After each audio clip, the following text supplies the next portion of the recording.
Hello everyone, ఒక beautiful పులిగోరు pendant with pearl chain and CZ chain చూపిస్తానండి. It's like a combo అనుకోండి.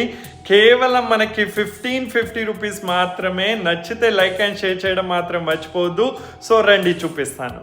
So it's a very beautiful పులిగోరు pendant అండి. మనకి నెమలి కాన్సెప్ట్లో ఉంటుందండి, 3D లుక్లో ఉంటుంది, same like a real diamond అండి. సో దీంతో పాటు నేను మీకు లావెండర్ కలర్ ఒకటి రియల్ సీజెడ్ చైన్ ఇస్తున్నాను. 20 ఇంచెస్ లెంత్ ఉంటుందండి. అండ్ అలాగే మీకు ఒక పర్ల్ చైన్ కూడా ఇస్తున్నాను, అల్లికాది Swarovski pearl 20 inches. Pendant with the CZ bead తీసుకుంటే మీకు 1300 రూపీస్ పడుతుందండి. ప్రీమియం క్వాలిటీ సీజెడ్ ఉంటుంది, కంప్లీట్ మనకి డిటాచబుల్ ఉంటుందండి. సో ఆర్డర్ చేయాలనుకుంటే మాత్రం వెంటనే ఆర్డర్ చేయండి. Pearl chain with this pendant తీసుకుంటే మీకు 1099 రూపీస్ పడుతుందండి. సో వీడియో కాల్ ఫెసిలిటీ కూడా అవైలబుల్ ఉందండి. సో వెంటనే అప్రోచ్ అవ్వండి. థ్యాంక్